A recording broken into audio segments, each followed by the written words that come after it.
ని మేము నెరవేరుస్తున్నాము. ఇప్పుడు ఇంకా మీరు చెప్పినట్టుగా మీ పార్లమెంటు పరిధి అంటే మహబూబ్ నగర్ పార్లమెంటు పరిధిగా మాట్లాడుకుంటే 7 స్థానాలు కాంగ్రెస్ పార్టీ గెలుచుకుంది.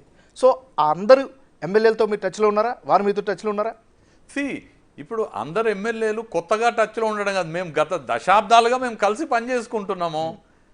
మేమందరం టచ్లో ఉండడం కన్నా అక్కడ ఉన్నటువంటి ముఖ్యమంత్రి గారి కాక ఉన్నటువంటి 6 శాసనసభ్యులు మేమందరం కూడా ఒక కుటుంబం లాగా మేము మా మధ్యన రాజకీయ సంబంధం కానీ రాజకీయ అనుబంధం కన్నా ఒక అవినాభావ కుటుంబ సంబంధం అని మీరు చెప్పొచ్చు. అంటే శాసనసభ్యులతోనే కాదు, ఆ నియోజకవర్గంలో ఉండేటువంటి ప్రతి ఒక్క కాంగ్రెస్ నాయకుడు ప్రతి ఒక్క కాంగ్రెస్ కార్యకర్తతో నాకు కానీ ముఖ్యమంత్రి గారు రేవంత్ రెడ్డి గారికి కానీ మా శాసనసభ్యులకు కానీ మేమందరం ఒక కాంగ్రెస్ కుటుంబం.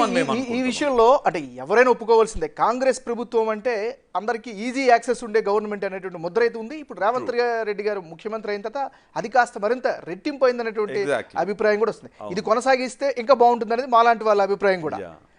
అయితే ఎందుకంటే ఒక పార్లమెంట్లో ఎన్ని స్థానంలో గెలవాలంటే ఒక బలం అనేది చాలా ఇంపార్టెంట్. లక్కీగా మీకు 7 స్థానాలు మీ పార్టీ నుంచే గెలిచారు కాబట్టి సో మీ గెలుపు ఈజీ అనుకుంటున్నారా?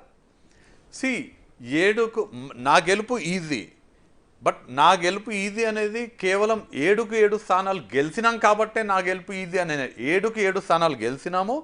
గెలిచిన 7 కూడా ప్రజలతో సంబంధాలుండి ప్రజల సమస్యలని తమ సమస్యలుగా భావించి ప్రజా సమస్యల పరిష్కారమే ధ్యేయంగా పనిచేసేటటువంటి 7 ఎమ్మెల్యేలు ఉన్నారు. దానిలో ముఖ్యమంత్రి గారు ఒకటి. కాబట్టి ఎమ్మెల్యేలతో పాటు అక్కడ ఉన్నటువంటి మా నాయకులు కానీ కాంగ్రెస్ పార్టీ కార్యకర్తలు కూడా వాళ్ళందరూ కూడా కరడుగట్టినటువంటి సైనికుల్లాగా పనిచేసినటువంటి కార్యకర్తల బలం మహబూబ్ నగర్ లోక్సభ నియోజకవర్గంలో ఉంది. ఎట్లయితే మన కార్యకర్తలు నాయకులు అందరూ కష్టపడ్డారు కాబట్టి 7 అసెంబ్లీ స్థానాలకు 7 గెలవడం జరిగింది. రానున్న లోక్సభ ఎన్నికల్లో మరింత ఉత్సాహంతో ఇవాళ మేము స్థానికంగా గెలిచినాము, రాష్ట్రంలో గెలిచినాము, మన బిడ్డ ముఖ్యమంత్రిగా ఉన్నారు.